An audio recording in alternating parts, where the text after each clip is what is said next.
Just sign the damn paper, Jim, Andrew told me. I've already checked it out. It's a standard IPO template. Just don't sell until I tell you to. I glared at Andrew Schwartz, our business asshole.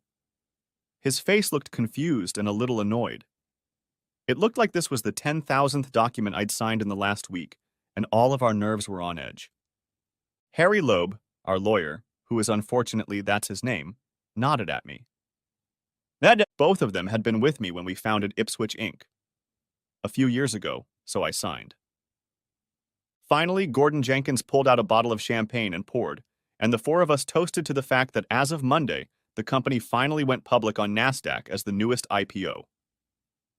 Ipswich Inc. is in the business of custom router software development, and to be honest, we have some innovative work. Andrew ran the business, Gordon oversaw installation and product development, Harry was our lawyer, and I developed the code. Yeah, then it was more complicated than that. We had 100 employees, and we wanted money to hire more. A lot of companies were interested in our work, and our performance was good enough that Andrew was able to introduce our company to several underwriting banks. We weren't yet big enough to touch Goldman Sachs, although they did get a tiny slice of us through some complicated money machinations that I didn't really get into.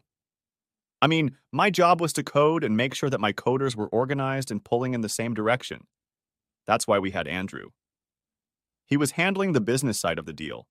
We were just finishing our toasts when Andrew came over and put his hand on my shoulder. So what's going on with the nerd herd? Is the new version up and running yet? I sighed. Please don't let them hear it from you. Yes, we're on schedule and it will be ready soon. It was a small disagreement between the two of us. Andrew was pushing for a new product release for his sales team, and I wanted to make sure the product was of very high quality without overwhelming our current customers. I had been involved in code and IT for a long time before we started our company, and I knew that customers who aren't served become former customers. Of course, we fought often, but with Harry and Gordon acting as arbitrators, we developed a good working relationship and came to an equilibrium. He pushed me to work, and I kept his excessive ardor in check. So then, you're going to have a problem with this IPO and stock. Andrew was referring to my position on the board of directors. In 2000, I was graduating and working for a technology company. My new bride Allie and I were optimistic about my future prospects, and my first job included a generous equity stake in the company. Anyone who remembers that time knows how many tech companies went bankrupt. While we weren't paper millionaires who racked up a large amount of debt, our compensation left us with nothing when my first job collapsed, and it was a very cold and lonely time for a software designer. Most of my classmates were in a similar situation. Based on my experience, I made sure that we paid money to our designers, not just stock in a private company. Andrew felt that giving them stock would be cheaper and provide more incentive. Having eaten my share of ramen noodles since graduating from college, I disagreed. It came down to our board, the four of us. Gordon was with me on this one since we were the same age, but Andrew showed us the financials until Harry came up with a compromise. Everyone got a base salary, but they had the option of getting stock in lieu of bonuses and other compensation. It must have been a good arrangement because Andrew and I were deeply dissatisfied. Nevertheless, he was right. Those who bought the stock now could count on it going high enough in the next 3 months. Those who didn't could be resentful. Several of our employees tried to move their packages at the last minute. We've got to get back to the party. This final end of business was, of course, to be celebrated with a party. Andrew had insisted on it. On the one hand, we had to please our venture capitalists. On the other hand, those of us who were married had to make our wives happy. It was a very tough couple of months with analysts breathing down our necks and vetting the various insurers who wanted our business. It was fun to start the IPO. Andrew, a bachelor, ate and drank in a business-like manner that meant nothing to him. Even during the party, he watched CNBC on TV, albeit muted. "How are things with you and Allie?"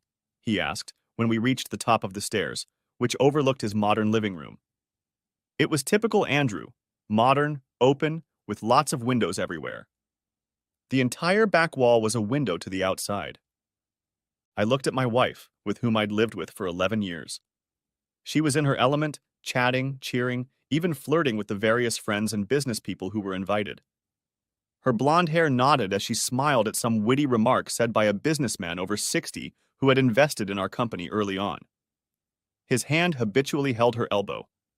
She laughed, pressed her hand to his chest, pushing him away, raised her glass, showing him it was empty, and headed for the bar. It was a well-practiced gesture that put boundaries without offending. In other words, pure Allie. Well, you know, Andy, it's like most relationships, a sin wave. It goes up and down. I dashed it through the air for him. You're such a nerd. He laughed. I pretended to laugh with him. I'm not a nerd. I'm a budding entrepreneur. Don't quit your job. I looked at him. Why do you ask? You guys were all talking about your wives and stuff. I figured I'd ask, he said, studying me. I frowned. She doesn't like spending hours writing code, but I think when she sees how much money the IPO brings in, she'll get over it. If there's one thing she loves besides me, it's money. He chuckled in agreement. Allie had long wanted to be highly paid and was fulfilling her desires for a beautiful life as fast as our budget would allow. We'd had our conflicts about it, but nothing out of the ordinary, or so it seemed to me. I left him and walked over to where she was talking to a couple, taking a moment to stop at the buffet and pick up a plate of appetizers. The strange woman was an ordinary California girl in a green dress, and the man with her had a rough appearance and wavy brown hair. Time for me to show the flag. Allie chatted cheerfully with the two of them, out of the corner of her eye noticing my approach. That's funny. And this is Jim. She introduced me, raising her hand and gesturing at me. Her husband, Jim, said I. She paused for a moment, signifying that my action had hurt her, but she continued as if nothing had happened. Of course you're my husband. We have the same wedding rings, silly. Silly girl was slightly emphasized. Well, of course we noticed, the woman said with a laugh. Are you wearing a wedding ring? The man asked slyly. The woman slapped his hand, pursing her lips. Be nice. He laughed. Just kidding. I'm Phil, and this is Terry, my wife, so don't you dare go after her, man. He put his arm around her waist. I held out my hand. Jim Reynolds. We shook hands. We set boundaries and started socializing. Things were going well. He had a few questions about business, which I didn't fail to answer, and then some guy who wasn't looking where he was going nudged me with his elbow, causing me to spill my plate, which I was juggling with one hand as I stood there talking. Ow! Salsa spilled all over my shirt. Oh, Gim! My wife exclaimed. She quickly dropped to her knees and began wiping up the dirt on the carpet. That's going to be a stain. Don't step on it, she said unnecessarily. I didn't budge. Now I understand why your parents didn't name you Grace, said Phil. I rolled my eyes at him and Allie grabbed my hand. Come on, we need to get this shirt fixed. I can get it, said I, wiping it off with a napkin I grabbed. It's silk, she said, continuing to drag me into the kitchen. We didn't stop there and went through the back door into a utility room around the corner that I'd never been in before. Take your shirt off, she snarled. I don't know why you're getting so worked up. It was an accident. The guy bumped into me. You could have moved out of the way. She opened the overhead cabinet, looked inside for a few moments, took out a bottle of Shout, and began to remove the stain in the utility sink. Now I'm going to spend the rest of the night in a wet shirt. God forbid we wake up early. I sighed. This had plagued my marriage from the beginning. She loved me, but always thought I was a little unintelligent. I guess it was coming from my technical education. I took regular baths and didn't look in girls' dresses. I never went to a Star Trek convention. But I had weird hobbies and even weirder friends. At least they were weird for a girl who was more inclined toward the social life than her parents' basement. Next chapter. Mistakes in the system. The very next day, the weirdness began. We had a book signing party on Friday, and I was bumming around the house. Our house was at that transition point from home to mansion. It was very well appointed, and we fought periodically over money. Allie wanted a place to live that suited our situation, and I wanted one that we could afford. Sure, I brought in over $250,000 a year in salary and company profits, but that wasn't much in California. I was uncomfortable with the cost of housing. But the house itself didn't make me uncomfortable. I have to hand it to Allie. It was very nice and cozy, not at all like the cement California houses Andrew preferred. She had decorated it very well, and even kept it within budget, although the occasional knickknacks did show up. I was sitting in my paneled room and was just chopping up a bunch of code when my email announcement beeped. I opened it and saw that it was an email from my buddy Carl. I hadn't heard from him since I'd sent him the beta parameters for our new programs, and I thought it might be some design work I'd assigned him. But it wasn't. Instead, it was this. Jim, some guy came over to my mother's house to talk to me about the Ryla beta. Of course, I was at Sheila's at the time, so I missed him. He said he wanted to discuss things with me in confidence. He knew Beta's number. I met Carl back in middle school. We hit it off because my family moved to an isolated ranch house in the middle of nowhere, and the only kid within a 10-mile radius was Carl. And I found out why. Carl had complex Tourette's syndrome. This was before Tourette's syndrome was particularly well known, certainly before there was any HBO special. And kids can be cruel. Carl was an angry boy, so his parents moved him to a farming community. For lack of anyone else, we ended up together. At first, we had our ups and downs as companions. But that first summer, something magical happened. His parents bought him a Sega Genesis. Within the first week, his mother had to flip switches to kick us out of the living room. By winter, we were both shoveling driveways, collecting cans, and doing every other chore around the house to be able to buy the next big video game. Castlevania, Mortal Kombat, and Sonic were our constant companions. Eventually, we got a few other guys involved in the game. While Carl was playing, he didn't have his tics. Carl became much less angry, but he never got over his shyness. He let me do the talking when we were working, whether it was dog sitting, mowing lawns, or other jobs. When I decided to go to college, Carl practically begged me to go to the same school with him and be his roommate. I agreed. We both enrolled as computer science majors, driven by our love of video games and the fact that we were thinking about the future.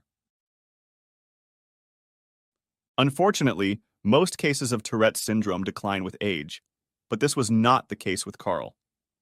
In high school, I was his roommate, confidant, and occasional tutor. I had other friends that I flirted with, which made me feel guilty, but I also wanted to have fun, and Carl was a little off when it came to finding chicks. So I divided my social life between him and the dating market. I met Allie in junior high, and we started a serious relationship in high school. She didn't socialize with Carl much, as I kept the two sides of my life separate. Except for occasional trips to the movies together, we revolved in different circles. In retrospect, I can say that my relationship with Allie distracted me from my friendship with Carl. I felt guilty about it, but that's the way it is in all relationships, especially when there's a girl involved. Allie had always been more outgoing, and we complemented each other perfectly. She was even less financially savvy than I was. I have a knack for math. I once asked her why she accepted my advances after we had already started dating, and she bluntly said that I was a package. Package? What's that? She looked at me slightly condescendingly, the way girls sometimes do when you say something they think you should already know. You know, the package. If I knew, I wouldn't ask, would I? A package is what a girl wants to see in a guy. For most girls, it's pretty much the same thing. You have to be cute. You have to be moderately handsome. Too pretty is no good because you might get played up, and not pretty is no good at all. You should be easy to be with. You shouldn't be an asshole. You have to be athletic or fit enough to be manly. You have to be a little taller, and you have to have good career potential. There's a lot more, but those are the basics. I winked at her. Isn't that a little too calculated? No more than if you were checking out my kitchen, my family, and my ass, she said frankly. That's what dating is all about. Finding the right match. Most people don't realize it, but they choose who they love. It just so happens I chose you, big guy. She hugged me and kissed me so hotly that my toes sprang up, and I wondered what else I could do to keep the conversation going. We got married, expecting everything to be great. And then the internet bubble burst. We were both looking for jobs, me in data entry and her in retail to make ends meet. Since we moved to California, we were isolated from most of our old friends. About 6 years after graduation, I ran into him again when I returned home from my father's funeral. After taking care of some business, I saw him wearing a red cape in the backyard of Pizza Hut. Honestly, I was shocked and extended my trip a day to talk to him. He was still looking for a good job, but since a lot of people were looking too, and he had a few social bloopers and no experience, he was exhausted doing chores. We had just started our business, and I was faced with a lot more code than I could effectively cut myself, so I offered him a deal. I'd send him the work, and he'd do it for free on his own time. I know what you're thinking. I'm a jerk. But my business was struggling, and I couldn't afford to pay him anything. We were a real company, though, and he could at least show his work on his resume when he was looking for a job. And not to say that his skills might not have been up to par, working for me would give him time to polish them in a real-world setting. If he did well, and we were successful, I could pay him. That way we were both getting a lot of perks. Long story short, he agreed, improved enough to get on the list, and for the last 3 years I outsourced code to him and paid him a standard salary. The only thing is, he worked from home in Ohio, not Silicon Valley. He never met any of the other employees, and I was the only person he interacted with in person. So who contacted him? The computer software industry has become increasingly friendly at times, but it's still not without its share of talent poaching and software development. The case of Steve Jobs and Bill Gates is a case in point. Someone found and researched Carl. But how did they know that Carl, living in the ass end of Ohio, was doing software development for a California IPO, and what's more, doing it well? For a while I pondered this. On the one hand, I felt good for him. He'd come a long way from pizza delivery guy to someone worth poaching. On the other hand, I didn't like the implication that anyone knew about him. As far as I knew, only our company knew he existed, and I was his only direct contact. But that didn't mean there weren't half a dozen people at our work who knew that Carl WTF at Google.com was code for them. It wasn't just me he was communicating directly with. But only me and HR had his personal information. Either someone had leaked something, or some other company had gone to great lengths to track down Carl Gretzler across the country. I sighed and put that question on hold for now. Later I could ask some pointed questions of the HR department. I was happy for him. The fact that he was actually being groomed would give him confidence. I didn't doubt for a second that he would say yes. He liked what he had now: a girlfriend, a well-paying job, and proximity to his mom. What if he moved to another company? I pondered that question. It would be painful, but it would be good for him. Ever since he'd found Sheila, I was no longer his only friend. He needed to take care of himself, and I would be happy for him. I looked at the screen and thought for a moment, then typed, "Did you send out resumes? How did they find you? I have no idea what's going on. How do they know about Rilek? And you're sure about the beta number? The hackers communicated all the time." But there was still a big difference between discussing the version and trying to steal the code. I was sure Carl wouldn't do it, especially since he warned me. I needed to see if anyone was trying to steal the code. But that wasn't what was bothering me. Knowing where Carl lived. It gave me a little bit of an alarm. Maybe someone had just checked our school's alumni lists and matched me up with other people on our corporate board? Something to think about. The rest of the weekend passed rather uneventfully. I stayed home and turned on Lord of the Rings as background noise while I cut code. Rilek. This is how I love Lovecraft. Sue me. Andrew made me promise to be able to name our work projects instead of market names. SpoilSport was our latest version, which provided router security and fairly high-speed networking.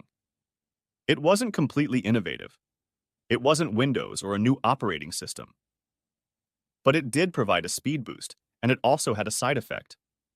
Older systems were getting enough of a performance boost that you could put off buying a new computer system, which marketers thought was a gold mine. Better to spend a few tens of thousands of dollars on new software than hundreds of thousands on new systems. It was a temporary measure, but weren't most of them in business? Walking into the room, Allie looked at the TV and sighed. How many times have you watched that thing? She asked. Lost count. I like the noise in the background when I'm working. I replied, still absorbed in my computer. You should put on some new movies. Keep up to date with the latest, not just this fantasy crap. I looked up at her. It had been a constant theme lately. As I recall, when I took you to see them a few years ago, you said they were outstanding. She pouted slightly. Well, yeah. But back then, they were new, hot, and people didn't make fun of them. Now it's like a nerd obsession. I sighed. Honey, these are classic movies. They will go down in the list of great movies made in our time. I like other movies too. It's just that sometimes I prefer to watch these ones. Oh yeah, like The Hunt for Red October, Metropolis, and Wrath of Khan. See? These are all classics. These things have stood the test of time. Like those muscle cars. What's their name? The ones with the horse emblem, I muttered. She liked those kind of cars. Mustang, she declared emphatically. I wish you were cool enough to buy a Mustang, she grumbled. And why wouldn't I be? Because I have a great car. Maybe when I replace it. I hesitated. I pondered. I was getting rich enough to buy a nice car like the Stang, and that would make Allie happy. She was always cooing about the fancy toys our friends owned. The problem was that I wanted the car to comfortably fit more than just two people. For example, if we had kids one day, which seemed more and more unlikely. The next day was hectic. We had just gone to the stock exchange, and many of our people just wanted to gawk at the stock ticker. The mood in the room was mixed. Those who had received their paychecks and normal pensions were sullen or were trying in vain to be happy for their fellows who were alternately jubilant and sullen. I could only tell what stage our action was at by the sounds of groans or cheering coming from the workroom. As a rule, the cheers were interrupted by 2-to-1 groans. I tried my best not to dwell on it. We still had code to write and customers to serve. It was easy to get hung up on fast money, but fast money was made when hard money was made first. Without a product or good service, we would have become just another pets.com. I did some quick mental calculations. I just saw another $5,000 added to my net worth. Okay. I gave it a shot. I'm no saint. I was about to head back to Rylek, but then my email rang. I used the same tone for all my email announcers, so it reminded me of Saturday. I spent some time looking for mass code downloads and checked the security of the VPN we had set up for Carl and me. Nothing was showing up. Finally, I checked my email. There was still no response from Carl. I sent him another note asking him about the progress of the code module and asking him again to tell me about this person. I got home late that evening and Allie had already gone to bed, pouting. I know this because usually, no matter how late I got home, she snuggled up to me and put her arm across my chest. But not tonight. I've noticed that she's been sulking a lot lately. I felt guilty about my late nights. Work went on as usual. People were still watching the stock ticker. I grumbled good-naturedly about the blocking of financial sites. Jared, one of our programmers, only grinned. And how long do you think it would take a room full of programmers to get around your firewall? The others just laughed, and William waved his iPhone at me and stuck his tongue out defiantly. That's great, I smirked. Now all you so-called internet millionaires will have twice as much reason to work overtime like me. This elicited groans from the stockholders and evil chuckles from those who didn't have stock options. When I walked into my office, Hector, my second programming assistant, was sitting in a chair in front of my desk, studying the room. Hi. I wanted to talk to you about something. He stood up as soon as I walked in. Mindy had warned me before I walked in. Hector! I greeted him, looking at him puzzled. What's wrong? That, could you take a look at the subroutines of the 5.05 multiplex? I'm not sure these guys are up to the job, he asked a little nervously. I mulled it over. That's Reg and Ryan's section. I frowned slightly. They seem competent. What's the problem? He began to describe the problem to me. And I'd like you to check their source code for bugs. We had no problems with this module during the last run. Well, now we have a problem. Okay, I said. I'll look into it. He stood there looking at me expectantly. I just stared at him. I said I'll look into it. Is that it? He broke away from his musings. Yeah. I guess so, he said disappointedly. Okay. Why don't you see if you can figure out where it falls apart so I don't have to wade through a couple thousand lines of code? You're their supervisor. He got a blank stare. Okay, boss, he said very softly, turned and walked away. Next chapter. Bug reports. The next day was busy with a bunch of problems. Andrew asked that I do an interview about our company, and I spent the morning that way. I have to say that the pimply-faced kid asked some pretty good questions, although he seemed to know less about the business than I did. He seemed really excited to talk to me and acted, well, like a young student. Toward the end of the interview, I asked him, "What publication do you work for?" trying to figure out which trade publication had hired him after graduation. "Oh, I run a tech blog, which is pretty well received.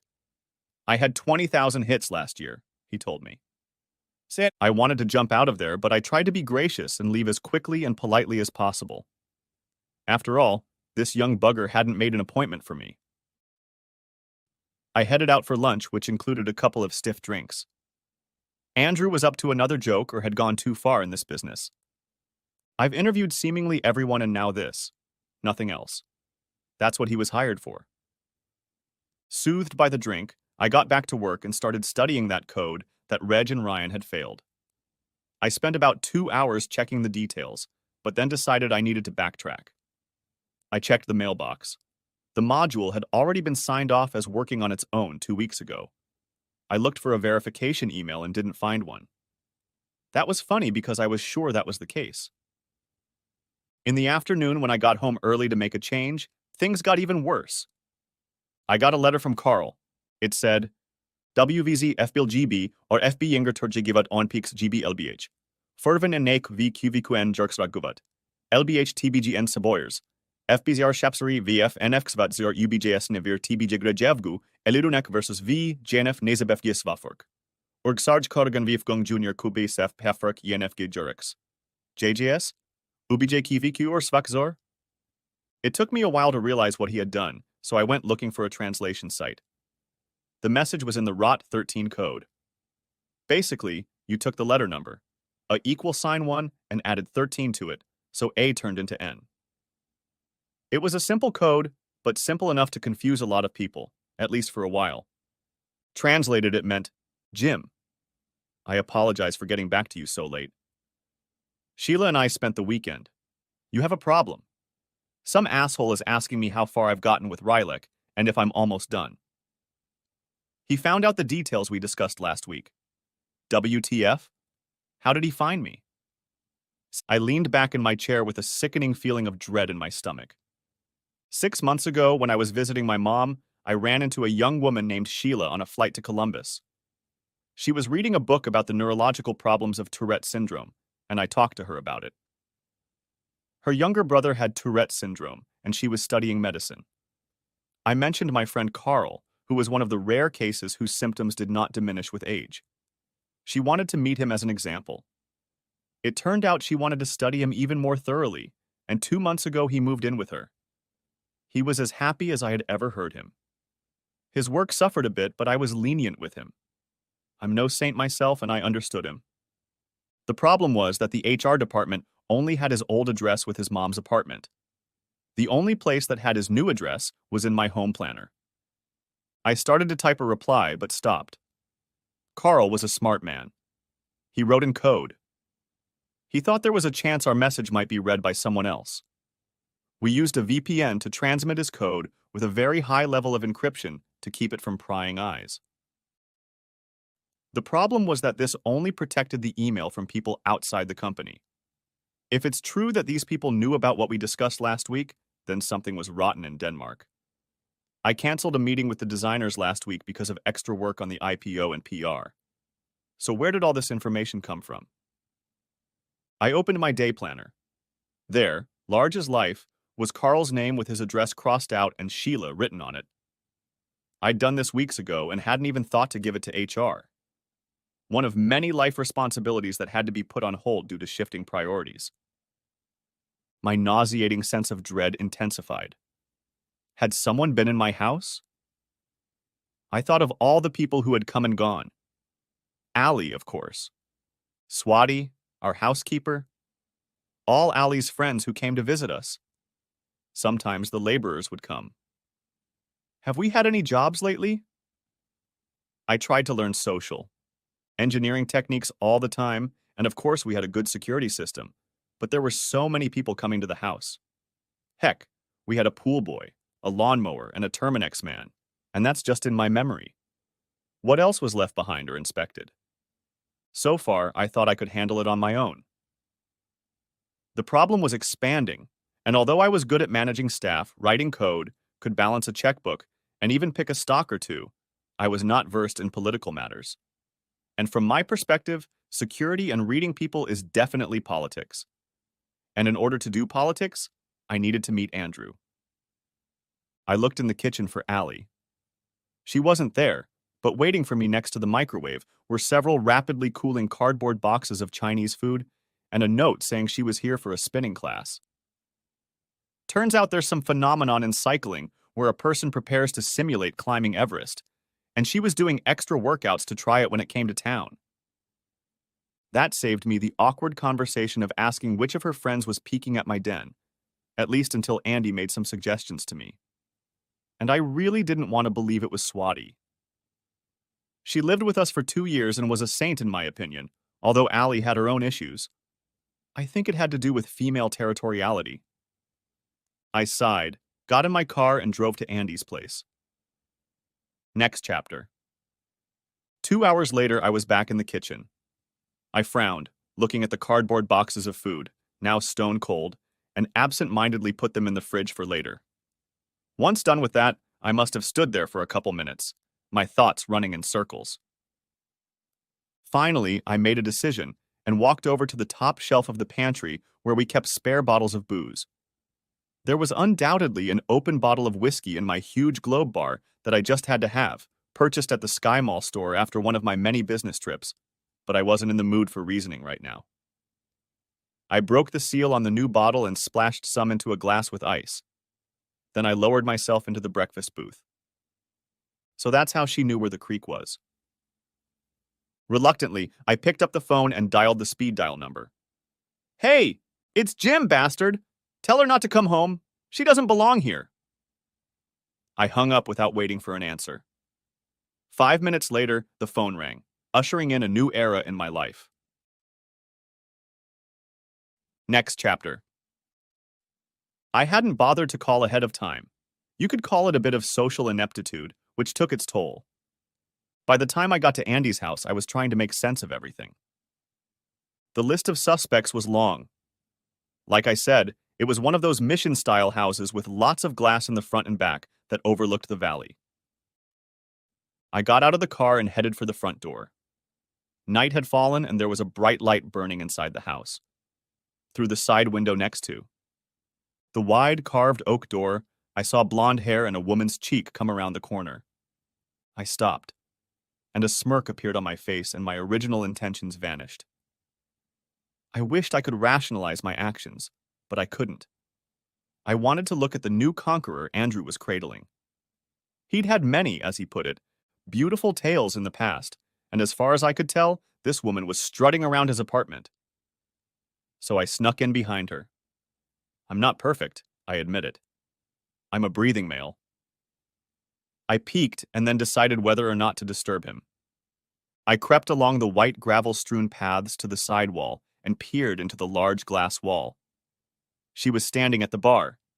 There was movement to the left, and Andrew came into view, heading toward her. He grabbed her. I was dazed and stunned. What was this? A mistake?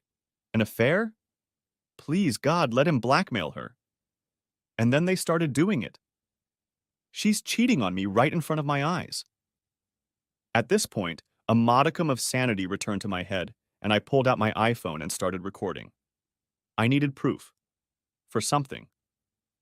It hadn't yet settled in my head what I needed proof for, but the nerd in me demanded proof, even as I was overwhelmed with feelings of rage and shame. By this point, I had seen enough and wandered to my car in a daze. I don't remember how I got home. Next chapter. The next morning, Swati entered the house and looked at the empty bottle of scotch lying on the kitchen table. She had already passed my car parked in the cat corner on the road, so her gaze was thoughtful when she saw me eating a heated plate of pork lo mein for breakfast at 10 a.m. "How are you doing, Mr. Reynolds?" she asked in her sing-songy voice. "Hi, Swati," I said glumly. "Are you looking, Mr. Reynolds?" she asked, circling the house with her eyes. I wasn't usually home, and I saw her at the end of the day, not at the beginning, unless I was working from home. It was an illegal Hindu woman in her 50s or so that we hired to clean. I know. In California, we had to hire Mexicans. Allie thought it was avant-garde. No, I'm not sick. Ah. She set down her bag and lunchbox and walked through the kitchen into the living room. There, she no doubt saw the blinking message light on her phone with dozens of messages and a stack of Allie's photos stacked in the corner against the wall. "Did Mrs. Reynolds leave?" she asked innocently. "Yes," I replied sadly, and added for some reason, "Forever." She pondered this for a while. "Good," she finally said, shaking her head from side to side in her curious manner. And that pretty much told me everything I wanted to know about my marriage. Part 2. I didn't go to work that day. This was terra incognita for me. You don't go into a marriage expecting a divorce. Well, we don't do that in Ohio. Maybe it's different in California. How did you divide 10 years of stuff? How did you deal with the money? About once every half hour, the phone would ring. I checked the caller ID, each time. If it was her, I didn't answer it. If it was one of her many friends, I didn't answer. If it was that asshole, I didn't answer. If it was John Doe, I didn't answer. In short, I didn't answer. She didn't show up that day. I had two opinions about it. On the one hand, if I had seen her, I would have wanted to strangle her for inappropriate behavior. On the other hand, I would have wanted to see that she cared, that she would come home and try to make things right. I wish I could say I was direct, collected, and responsible for life, but I wasn't. Swati took out the trash and wandered around the house, minding her own business, which seemed to consist of cleaning and talking on her cell phone in Hindi, no doubt discussing the latest happenings in the lives of her employers. At least she was having a good time. And I was doing the cleaning. Last night I put away all her many photos. It was a pile of them. I used to be proud of her and her beauty, but now I couldn't bear to see her even in pictures. I thought about smashing them all and burning our big wedding book, but then I calmed down and decided that I always had lighter fluid, but I could only burn it once.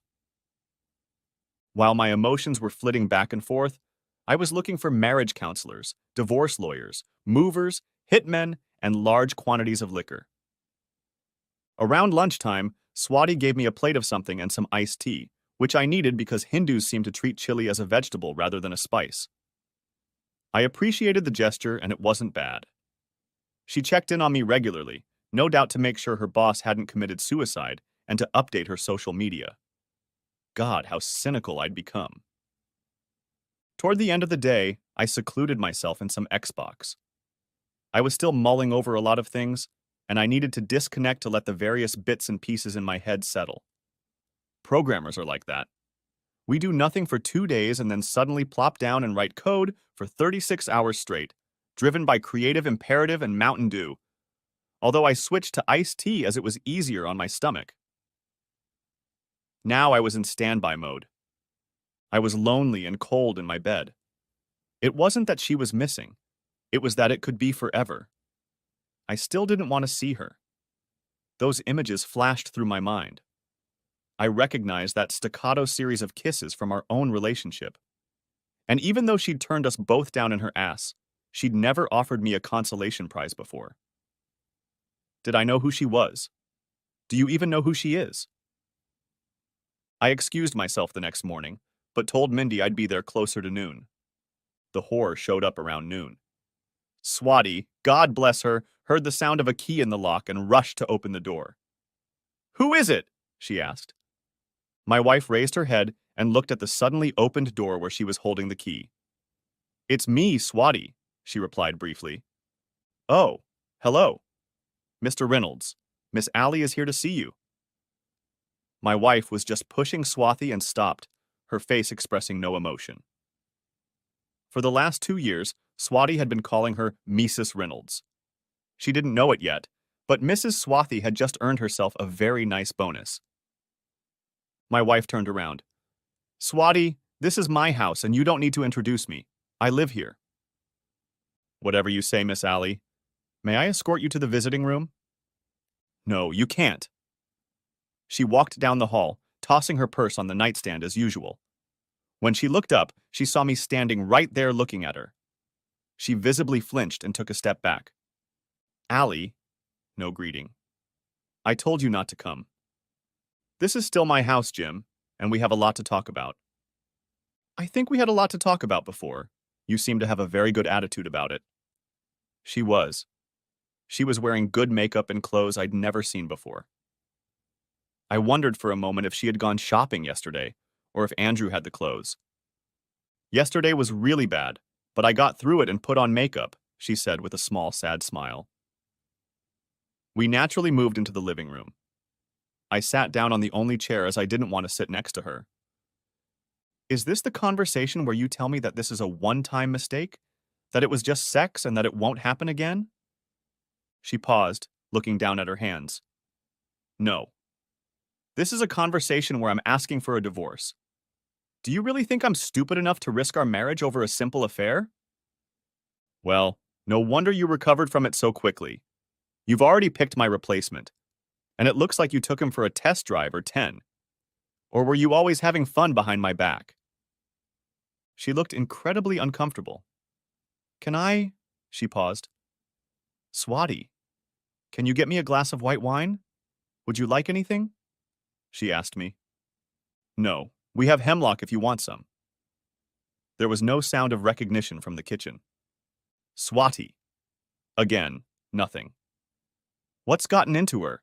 she asked, getting up and heading for the kitchen. "Morals? Principles? Character?" I said back to her. She glared at me. As soon as she turned away, I reached into her purse. That night she had been going through some papers. Inside were not one, but 2 stacks of papers. One was a dissolution of marriage petition with our names on it. The other, oddly enough, was a legal document on Ipswich letterhead. I checked the first line, and then the doorbell rang. Looking out, I saw through the side windows a man in a cheap suit with a stack of papers. I grabbed the papers and rushed to the exit through the kitchen. As I passed her, Allie started grabbing my arm. "Jim, where are you going? Swati, open the door!" She threw to the seated Indian man. Swati earned another bonus just by sitting and sipping tea. She knew who filled her rice bowl, or whatever they say in India. "Jim, we need to talk. You can't run away." "Swati." I shoved her off and opened my car door as Allie, giving up trying to hold me back, ran down the hallway to the front door. Flicking the garage door opener open, I started to pull away. I ducked under the windshield, risking a crash so the man I could see out of the corner of my eye couldn't get a good look at me. You see, one of the movies I liked was called Serving Sarah. It was a silly romantic comedy, memorable to me primarily because it starred Elizabeth Hurley and was one of the rare date movies during our wrestling years. In it, the server, played by Matthew Perry, had to serve Sarah with divorce papers for financial reasons. The main premise was that the time and place of serving the papers was important to both parties. Another factor was that in the 2 years I had lived in the neighborhood, a stranger had never knocked on our door. It was friends, hired help, or relatives. So the fact that just when my soon-to-be ex-wife was home, a stranger randomly knocked on the door caused me alarm. Of course, the fact that the other paper was a proxy voting card from one Allie Reynolds née Taylor to one Andrew Schwartz for her stock was another clue. The problem was that Allie didn't have any shares, but I did. Or perhaps it would be more correct to say that we had the stock, and she seemed intent on changing that. I guess I should consider myself lucky that she didn't try to blow me off, and it was ironic that she chose that particular movie. Up until that point, I hadn't connected my problems with Carl and someone sniffing out Rylek to the fact that my wife was having fun with me and my business partner. But now, there was an elegant symmetry to it all. Allie had enough access to my records to keep track of how things were going with our newest version of the software. Dozens of innocent questions over the past couple weeks suddenly didn't seem so innocent. Everything was almost ready to go. And I'm willing to bet that this is exactly what they were waiting for before pouncing on me. They were just unlucky I had time to warn them before it all came crashing down on my head. But what was I supposed to do? I noted that I had automatically made it to my work. I pulled into my parking space and noticed Hector's convertible there. Quick work. New thoughts rattled around in my head. I parked in Andrew's spot, since he seemed to like to share things without asking. I had no idea if the process server was following me or if there was another one nearby, so I hurried to the front door, slowing down just long enough to drag the key through Hector's door and punch a hole in the cloth roof just above the driver's seat. I tried to resist, but I couldn't escape the thought that Hector was in it up to his hair. I walked past security and George picked up the phone, but didn't try to stop me. When two company owners fight, it's hard to pick a side. I took advantage of this by taking the stairs to my floor. I entered the work area and the dynamics in the room changed. Suddenly, the conversations died down. The rhythm of the keyboard slowed. Mindy stood still. When she saw me, she waved a piece of paper in front of me. "What is this shit?" "Later, Mindy," I said. "Hector's in there." She shouted at my back. Inside, Hector was taking one of my diplomas off the wall and stacking it in a box. "I thought I told you I didn't... ACC." I grabbed him by the back of his tie and gave him a long, steady tug as I dragged Judas out of the office where he was bent over, panting. On the way out, I grabbed one of his diplomas and pushed it so hard into the base with my foot that the cubicle wall outside my office toppled over, causing Gloria to shriek. He was busy unfastening his tie to catch his breath, and his face was flushed. I threw the diploma at him like a throwing star, and the corner hit him in the chest, and the glass in the frame shattered. Mindy stood there, holding the paper that was on her skirt in both hands, with her mouth open. "Hold my calls, honey," I said softly. She nodded dumbly. I briefly went back into my office, but saw fit to toss the box of shit out onto a kneeling Hector to the clinking of glass and electronics. I closed the lock on my door and slid the curtains closed. The muttering of voices could be heard outside. I'd been acting on autopilot so far, but I needed to start thinking, because asshole and whore must have had a game plan. They probably spent all their free time, however little it was, getting the divorce decree and running the process servers. While I was sitting there, I idly logged onto my desktop computer. An error message appeared. I tried again, typing more slowly. Again, the login failed. If I tried again, it would lock up. That piece of shit Hector, who also had admin access, had deleted my password. The stranglehold was too good for him. Of course, being the badass computer pro that I am, I had an alternate exit. Yep, a back door. And I chose an easy-to-remember password so I wouldn't forget it. And that was... I wrote off the computer, though I wasn't sure exactly what I would do with it in this situation. It had a proxy card that gave Andy stock voting rights to do whatever he wanted. The four founders owned half the shares, A large portion of the venture capitalist shares were non-voting, as were the shares issued to employees. So 2/3 of the voting shares were held by the four of us. How could she have gotten the shares? Buy them? No. Under the divorce decree, she probably should have gotten half of my shares. I couldn't stand. Up to Andy unless I could get both Harry and Gordon on my side, which wasn't easy. If I poached just one of them, I'd be leveled with Andy, and he'd probably already handed him a couple of voting shares of venture capital, as little green apples should. There was a knock at the door. Jim, it's me, Gordon. Can we talk? I worked closest to Gordon, so I went to the door. Gordon, are you alone in there? What? Look, open the door and let's talk. I considered this. Do you know what that son of a bitch and that whore did? There was a pause. Look, it's ugly. I get it. Hearts wander and stuff happens. People fall out of love all the time. But you can't let it ruin the business. I've worked too hard to let it all fall apart now. You have to be professional about this. What the hell are you talking about? Andy told me. They've fallen in love and want to get married. I'm really sorry about that. These things happen. But we don't need bad press. I hissed in anger. Are you kidding me? They're both screwing with me and trying to steal my company, and you're telling me to suck it up and take it all? It's as much my company as it is yours, he shouted. And I'll be damned if you're going to blow our chance at the big time for a woman. A few sighs sounded on the other side of the door, no doubt from several of our female programmers. I was silent for a few seconds. Jim? He said a little more calmly. Yeah, I'm here. First of all, that woman was my wife. And I'm not the one who decided to risk the company for fun. I'm the bloody victim here. If you want to blame someone, blame them. His voice became much more conciliatory. I understand. Why don't you come out and talk about it? An unfamiliar voice said, Are you his boss? Because if so, I can give it to you. Screw you, Gordon. I know. Not very original, but it hasn't been a good day so far. What the hell was I going to do? If I walked out that door, I'd get served and they'd get company. But I couldn't stay here. The guards had keys to all the doors, and I was only delaying the inevitable. Besides, how could I ever hope to work with these people again after what they'd done to me? I had a shred of pride, and seeing that snooty asshole Andrew would be too much to bear, no matter how many dividends and profits he got. The pen shook.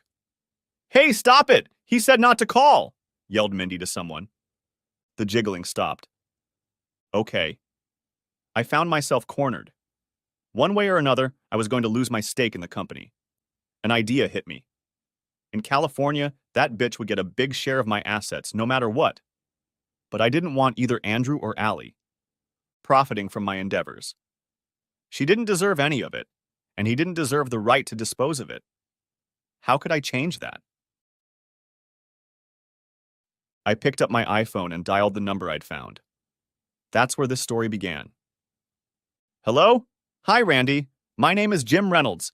I need you to process an order for me. Yes, sir? Came the overly young voice on the other end of the phone. I'm looking to sell about 1 million shares of Ipswich Inc. stock. My account number is 5,467 to 3,692 inches. That's a lot of stock, sir. In fact, the sound of listening to, that's it. Yes, I want to sell them. Sir, these stocks are IPOs, and they have a lot of upside potential, he loyally replied. He was really trying to give me good advice. I know. I just want to walk away. I've made my money and I'm done. Think about your commission. 2 minutes later, my iPhone beeped, confirming the confirmation. 3 minutes after that, a woman's quacking sounded from outside and the jingling of keys in my door. An ugly man in a cheap suit walked in, followed by a couple of disgruntled security guards and Mindy rubbing her butt. They were all perplexed as to why I was smiling while hugging the process server, who kept a watch on the display, and Mindy was recording it on my iPhone. Part 3. I opened my eyes Friday morning and there was a very young Indian girl standing in my bedroom with a tray. Mef Herm. Good morning, Mr. Reynolds. Here's your breakfast. That's wonderful. Who are you? I'm Pratty. I nodded, as if that meant something to me. I looked at the tray. The only thing I recognized was coffee. Next to it were white pancakes and something reddish. Thank you, Pratty. What's this? It's breakfast. Yes, but what is breakfast? It's the morning meal, silly. She giggled. I dropped it. I wasn't about to look a gift horse in the mouth. What are you doing here? It's teacher convention day, and my grandmother is watching me. Is that okay? She said, suddenly worried. Well, you're welcome. Do we have any normal food? She giggled again. I'll talk to my grandmother. She doesn't know how to make American food. She took one of my pancakes, dipped it in the red stuffing, and popped it into her mouth. It's a sin to waste food, she stated defiantly. Well, enjoy it. No coffee for you. I spent the day talking to lawyer friends to find out the name of a good divorce attorney. Believe it or not, I didn't trust any of the 3 corporate attorneys who had worked for us, starting with Harry. That trust document had to come from somewhere. Have you ever tried to call an attorney? This is a lawsuit. After several hours of phone calls, I finally got through to my friend Judith. I explained the situation, and she sympathized with me for a few minutes, but quickly got to the point. Do you want a lamb, a pit bull, or a fox? I beg your pardon? It's very simple. A lamb tries to do things quickly, compromises a lot, and besides picking up a few billable hours, keeps everyone from freaking out. I don't usually suggest such people, but if you want to avoid a furious divorce, they might be a good fit. Next, said I resolutely. All right, the pit bull wants to fight. If you want to make the other side bleed, they're your choice. A but hung in the air. Yeah? But if you choose a pit bull, be prepared to bleed yourself. They're fighters. That's all they do. That's all they know how to do. You use them when the other side is afraid of bleeding. And the fox? I asked, drawn into the conversation. I'd never considered that lawyers could be different in personality or tactics. The fox tries to see the big picture. They don't fight when a kind word is enough. A pit bull will fight to win, even if it can't win a fight. A fox, on the other hand, tries different options, including fighting. So I want one of those, right? You'd think so. The problem is that foxes are rare, and frankly, sometimes foxes outsmart themselves. And they're not as conciliatory as a lamb or as aggressive as a pit bull. I pondered all the angles I would likely face in my upcoming divorce. I don't think I have a choice. I want a fox. It's likely to be messy. There's another thing about foxes. They are whores of the legal profession, she continued. Excuse me? Repeated I. Beautiful blondes with huge brown hair, very popular, so they get to pick their clients. I'll give you a couple names, but it's up to you to get them to take you on as a client. I'll take my chances. As it happened, Roland Thurman Esquire gladly took my case. It seems one of the clients had a heart attack and died, so he had an opening. Law is a funny business. We met and had a very long conversation. He gave me a lot of homework to do. I got home a little after 4 o'clock. Swati was standing at the door and Pratty was standing next to her with an awkward look. The woman frowned. Mr. Reynolds, Ms. Alley came with a man and stole things. Stole things? What kind of things? Clothes, jewelry, your laptop? In a panic, I rushed into the room. My laptop was still lying in its case on the table. It's still here, Swati. No. The one that P-Yank. Oh, that's hers. She's a cheater. She shouldn't keep her dowry. I sighed. If this is the worst thing that's happened, you should change the locks, she said firmly. Then, call a locksmith. I'll leave it to you. She stood looking at me. What? I need money. Oh, I felt stupid. I reached into my wallet and pulled out a couple $100 bills and held them out to her. Allie usually handled that part of the bills. She patted my shoulder gently. You don't worry, Mr. Reynolds. I'll fix it. There were smells and sounds coming from the kitchen. From the radio came a woman singing in a foreign language. I poked my head into the kitchen and was stared at by another Indian woman standing over a pile of pots and pans from which many odors were coming from. Hi, Mr. Reynolds. Hi. My life seemed to be making less and less sense as time passed. Swati was standing behind me again. Mr. Reynolds, the phone has been ringing all day. Did you answer it? No, Mr. Reynolds. Mr. Andrew was unresponsive. Her tone spoke volumes about how unpleasant she found him. Big deal? A boot scrape? I agreed with her. I retreated to the den to check my messages. I hadn't been there a minute when Pratty appeared with iced tea on a tray. Here you go, Mr. Reynolds. Thank you, Pratty. I'd prefer something stronger. Would you like a stronger tea, Mr. Reynolds? The idea of getting drunk in the presence of a child seemed very bad, so I abandoned the idea. Never mind.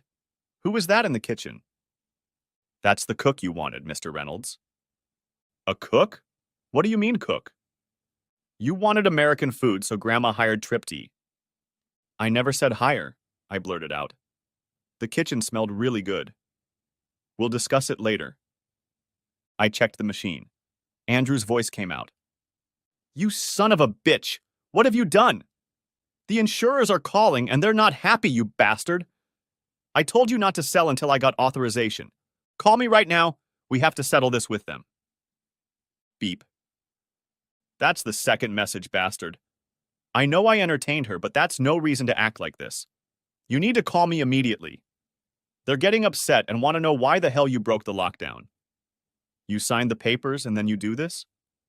We have to fix this by the end of the trading day, Eastern Time. What the hell am I supposed to tell them? Beep. How about you tell them you entertained my wife, asshole? I heard a giggle as Pratty stood there. I'm sorry, Pratty. Please don't tell your grandmother. It's Prathi, and I've heard it all in school. Here is your tea. She offered another glass. I continued listening, sipping my tea leisurely. It's 3 o'clock in the afternoon East Coast time. Why don't you have your cell phone on? Because I don't want to talk to you, asshole. I decided to watch my language too. They're talking about legal aid? Is this some kind of stupid sick revenge thing? Apparently Andrew was having a miserable day, and I felt much better, though I didn't realize what the blocking was. There were dozens more messages, and I didn't feel at all like listening to the rest of them right now. I was about to get on the computer and look up some information when there was a shout from the front door. Mr. Reynolds, there's someone to see you, Swati said in a strange tone. I walked to the front door, and there stood Mindy with a menacing expression on her face. Hey, Mind. How are you doing? First of all, you can tell your asshole that I'm not that slut. And they fired me. Swati clucked her tongue disapprovingly. Jester? I poked my head out of the front door, and there stood a Hindu man in a turban and mustache. He raised his hand to his forehead in greeting. Mrs. Swati? Asked I. This is Mr. Singh. He has offered to look after the house until my cousin can fix the locks, she explained, as if it was the most natural thing in the world. When can your cousin fix the locks? I asked. When he gets out of prison. Naturally. I turned to Mindy as a more explainable situation.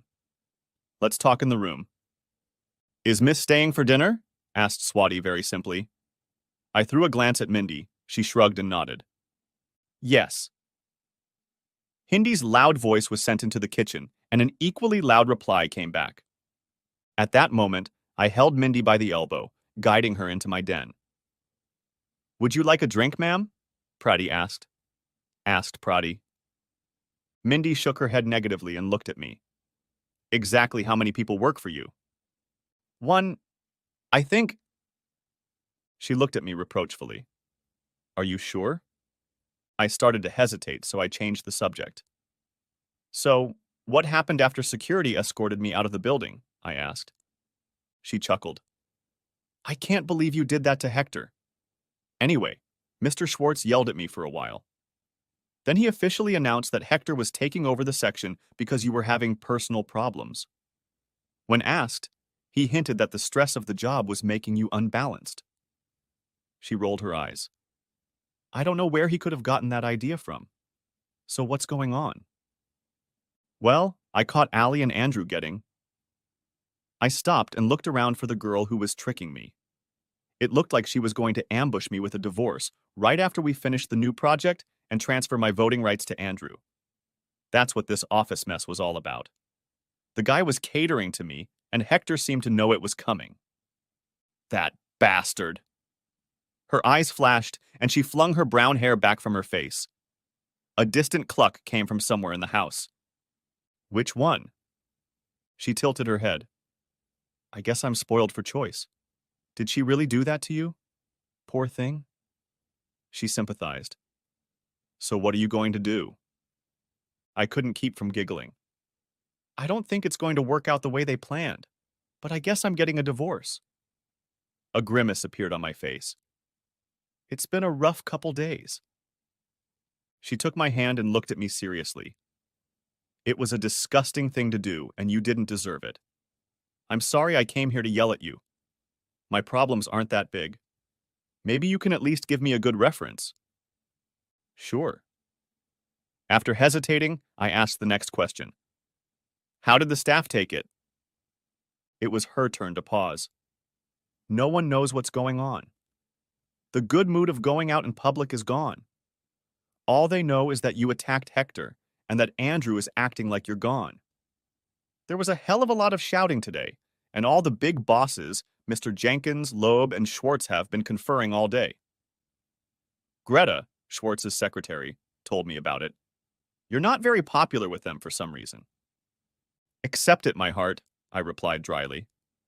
Continuing, she said, no one is happy. But they have to work, you know? It's a very bad economy. It's been a pleasure to be in a place where things are going well. Hopefully they're doing well now. What's going to happen next? What do you mean? I mean with you. With the company. She looked at me intently. Well, I've already been served with divorce papers, and I won't be working with Andrew anymore. Since I don't see him resigning, I guess that means I'm out of there. As for the company, that's no longer my problem. Are you going to be okay? Sighing, I nodded. You know what? It's a divorce. It happens a lot. I'm not sick. I'm still the programmer I used to be, so I can find something I like to do, and I've made a lot of money for the company so far. It hurts, and I hate both of them, but life goes on. I'd love to get drunk, but Pradi's running around, so... It dawned on me that perhaps that was why Swati had brought her granddaughter here, to keep me from self-destruction. She was very beautiful, but I don't think your wife is nice, and I think she is stupid. Andrew isn't respectful or responsible, and he already knows what kind of woman she is. Mr. Reynolds, Diener. By mutual agreement, we put aside my marital woes, and I actually enjoyed the meal. It was shrimp and curry, and I had never tasted anything like it. She gave me a tour of the house and muttered admiring comments. The stack of photos elicited rusty laughter, and we agreed to keep in touch. Next chapter. Since I no longer had to write code for the bastards, I adjusted my schedule. And that meant I woke up at 1 o'clock in the morning when the front door opened and a strange Indian man in overalls walked in. He waved his hand at me. Hello, Mr. Reynolds. He then began to take apart my locks. I walked to the windows, checking to see if there were any U.S. Marshals or police officers outside. Did they let you out of jail? I asked him. He looked at me strangely. Yes, Mr. Reynolds. Good. I hope the bail wasn't too high. He looked very hurt and muttered something in Hindu towards the door. He left, leaving me with new keys and refusing to take any money. The weekend passed in phone conversations. I started by calling my mother. This resulted in a long and drawn-out conversation. She offered to come to California, but I said my house was already full of people, which required a separate explanation. She got emotional and had quite a few harsh words for Allie, whom she initially liked a lot. You have to hand it to Allie, she made a good first impression on people. Too bad she had the morals of a snake. In a way, I should have seen that coming. She had a very pragmatic approach to our relationship, and that should have been alarming. But I honestly thought we had some underlying attraction and affection. It seems I was only half right. Next, I sent Carl a long letter telling him exactly what had happened. I told him that just because I didn't work there was no reason for our mutual dismissal. I reminded him that he has a girlfriend now, and he should be thinking about both of their needs. For that matter, he should talk to Sheila about it before making any rash decisions. And actually, I joked, he could take Hector's place. Swati showed up in the morning. Swati, don't you rest on weekends?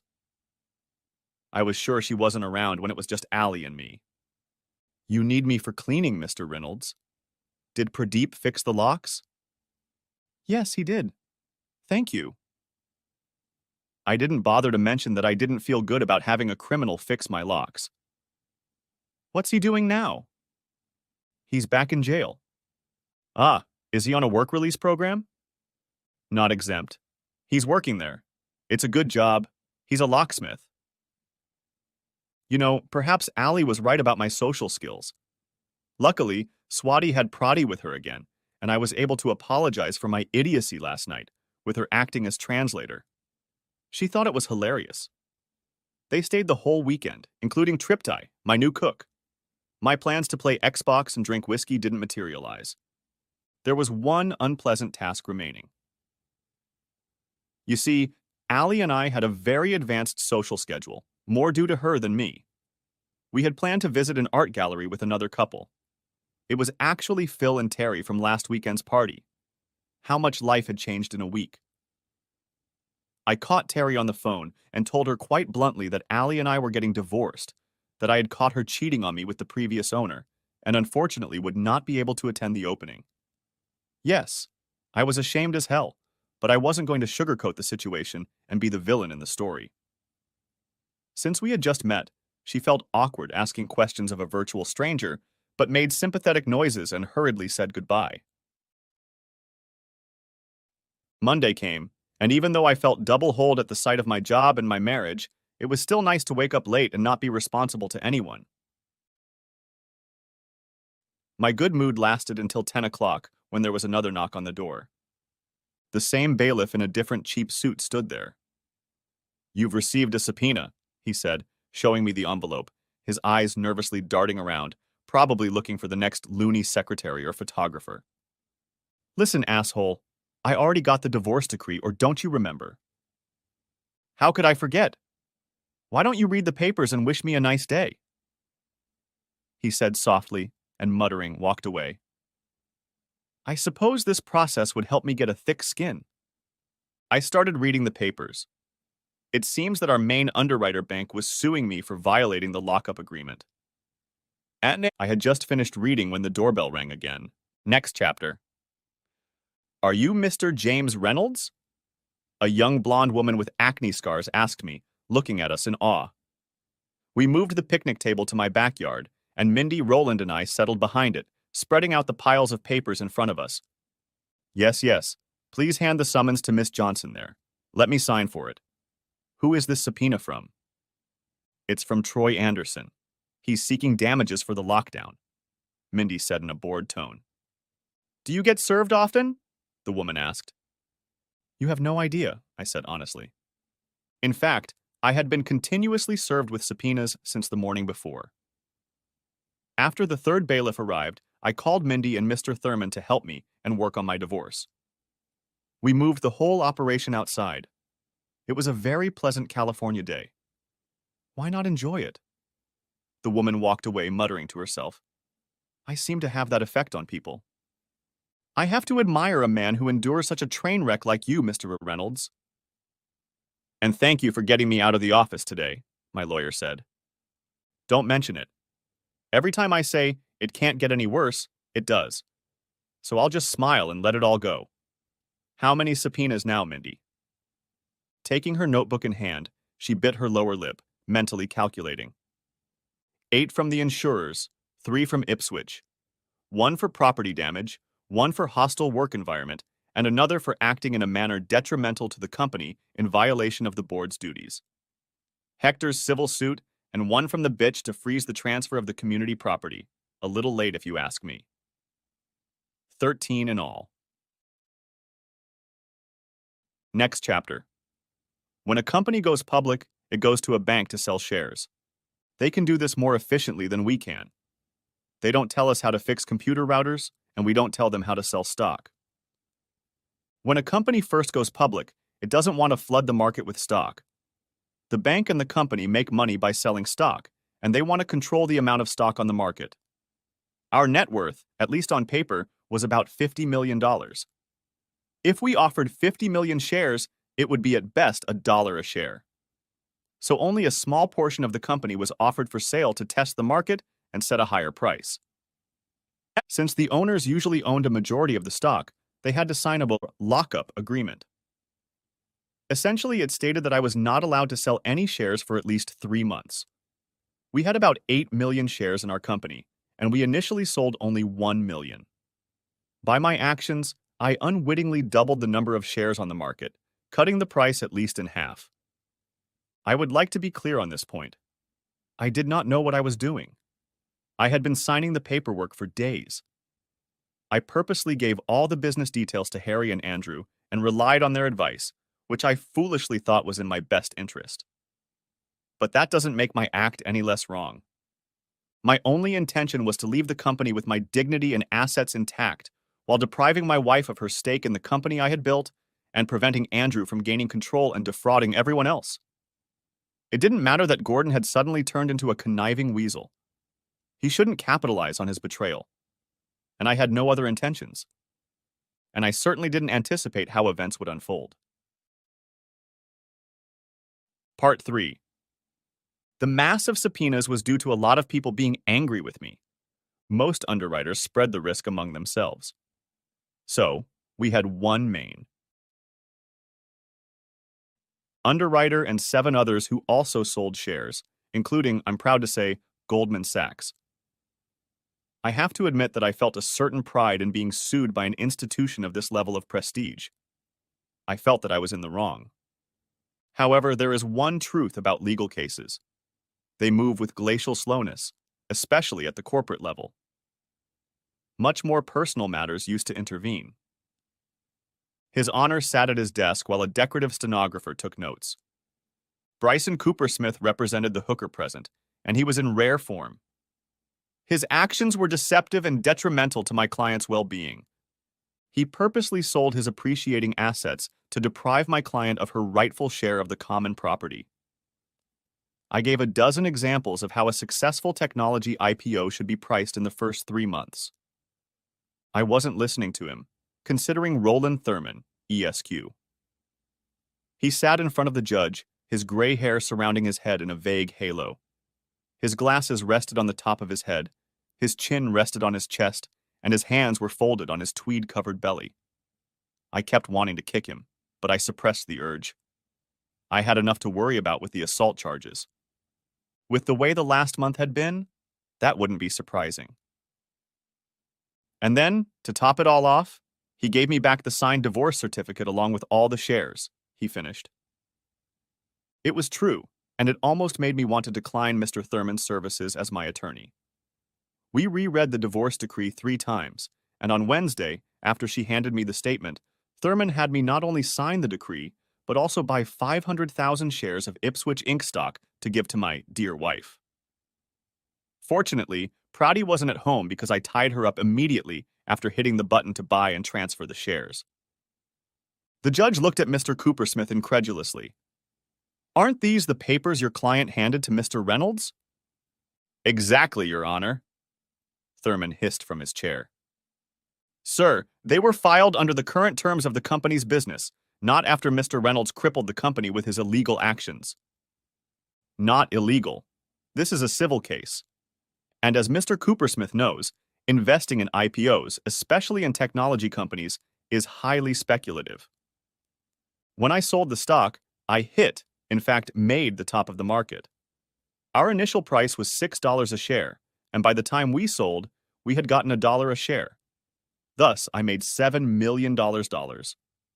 My lawyer, damn him, convinced me that I should buy back 500,000 shares of Ipswich Inc. to satisfy the divorce decree. But by then, the stock had fallen to $2.50 apiece. So instead of the $3.5 million she expected to receive, she received $1.25 million in stock value, plus another $500,000 in real estate, furniture, and bills. She stated the number of shares in total ownership, not the specific value. In my opinion, she got much more than she deserved. But suddenly she had to prove that giving her exactly what she wanted was now a bad thing. It was a very bittersweet moment. Saving $1 million, but giving Hooker the stock she so desperately wanted. Of course, this decision completely reversed my position on keeping Andrew from taking over the company, which I was adamantly against. Thurman had talked to me at length about it before the meeting. Listen, Jim, you're already gone. What do you care who's in charge? It'll let you keep your money, and if what you say about Mr. Schwartz is true, they'll regret this day themselves. There was an uncertainty in my gut about this, but I reluctantly decided to sign the document. A large stack of papers fell onto the judge's desk. What's this? He asked. If I'm not mistaken, Thurman said without opening his eyes, this is Mr. Reynolds' theatrically offered rebuttal of manipulation and deception. You will find records that Mrs. Reynolds, the day after her husband learned of her infidelity, used $50,000 worth of credit cards to buy clothes, jewelry, and cash. So, my question for Mr. Coopersmith is, does he resent a spouse making arbitrary and fiscally harmful last-minute decisions about the other spouse on principle, or only when my client does? Your Honor, protested Bryson. He's right, counselor. You're asking for a reversal of your own agreement. More argument ensued, but nothing more was resolved. Counselors. Leaving with Mr. Thurman, I asked, do you think we can get away with this? Hell no. This is California. If you want justice, next time get divorced in Ohio. But now all the responsibility falls on them, and they'll probably get less than half of what they're asking for. Judges are human, sometimes. They sometimes encourage neat tricks and deserved punishment if it's legally justified. He glanced at his watch and picked up his briefcase. I need to get some statements, so I'll talk to you later. This was really bad. I wanted to discuss some other things Allie hadn't specified in her divorce decree.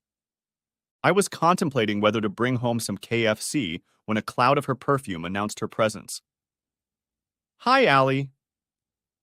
I didn't need to mention that both of our lawyers would have chewed up kittens if they caught us having a normal conversation.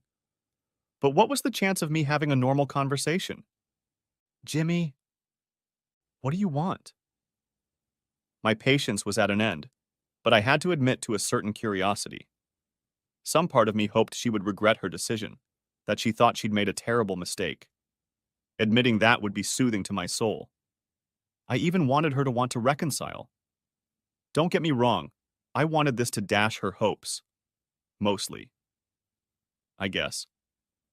Longing memories of days gone by and my blue balls conspired to make me consider irrational options.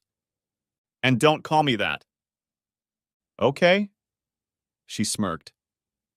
Mr. Reynolds, I haven't talked to you in forever. With a snort of laughter, my tension went down 2 notches, which was undoubtedly her intention. She was still savvy and knew me well enough. She must have been, if she was able to trick my eyes so cleverly. I had to. Watch her, but I wanted answers to my questions. I pulled my iPhone out of my pocket and entered the code, checking my calendar. I don't have to go back to work until 4, ever. Do you want to get coffee? She nodded warily, but with some anticipation, or so it seemed to me. We went to one of the cafes in the courtyard and found a table in a secluded spot. She was wearing a beautiful silk blouse that I hadn't seen before. She looked chaste. Hiding her round heels was probably a smart legal strategy. Nice blouse. I tried to start casually, but she noticed the way my jaw clenched at those words. She sighed. This whole thing sucks. I know what you're thinking, and you're partly right. You did take us by surprise. We didn't know what you were going to do, whether you were going to file a restraining order or have a bailiff come over the next day, so we had to make it up on our own. That meant, she grumbled, that I made sure I had enough stuff to get by for a while. There was a sale at Walmart, I said dryly. You didn't have to go to Saks, but I understand your feelings now. Understand? Yes. Andrew has a bad habit of not paying for his woman, so he's still single. Her breath hissed inwardly. That was inappropriate. We're discussing marriage. Well, I'm relieved that you're not going to give up a beautiful marriage for meaningless entertainment. So what was your game plan? Looking into the foam of her Moshe, sick, Allie gathered her thoughts. It wasn't supposed to be like this. You were supposed to finish off Rylek. The company was supposed to go uphill. We would have fought some more. I would have filed for divorce, and after you'd get a chance to get over the hurt. I'd open up to Andrew, and we could move on without destroying your business relationship and the company. I didn't want to hurt you any more than I had to. Andrew didn't want to either.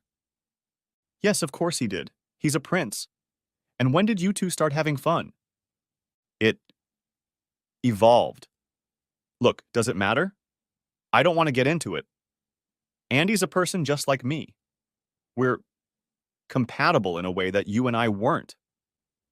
It matters to me, because it sounds like your plan was to keep him entertained until all of this happened. And I agree. You're both cheaters. Looks like the stress of the IPO was a good excuse for divorce. You didn't put together a proxy card for months in advance.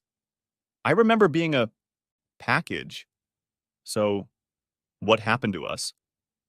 Nothing happened, she replied bitterly. That's the problem. Nothing. Nothing happened. You're still the same guy I married back in the dorm. You've got your little Xbox and your stupid movies, and it takes an act of God to get you out of our house for a social event to act like a normal adult. A normal adult? You mean we're getting divorced because of my choice of entertainment? Because I don't want to go to wine tastings or boring plays? You're dumping me because I don't like Brie. My fists clenched with anger. You're trying to make me look like the bad guy. I'm not. I wanted to find a soulmate. Someone who loved and respected what I wanted. We were supposed to grow up together. But you haven't changed. I grew up and wanted more. So, starting an IPO before you're 37 is nothing? It's not nothing. I'm proud of what we've done, she said in a soothing tone. I'm not saying you're a bad guy. You're a great guy. You're just not a good fit for me. We? I'm sorry? Said I incredulously. We are. I've been making sacrifices. Those hours when you were gone. Those unsustainable loans we took out. Earning clothes and trying to feed us on our measly paychecks. Enduring the cold and lonely nights. I got calls from girlfriends married to portfolio managers and lawyers, and couldn't go out with them because I couldn't pay my portion of the lunch check. I had to flirt with all these venture capitalists. Enough, she said firmly. She saw the look on my face. I was flirting. I'm not a whore, but I was networking to make sure this company went public. So you say. What do you call a woman who entertains her business partner for his share of the business? I've earned my share of that money, she replied hotly. I tried to contain my fervor. So, you equate talking to people with doing something. You've lived with me. I spent days and days cutting code.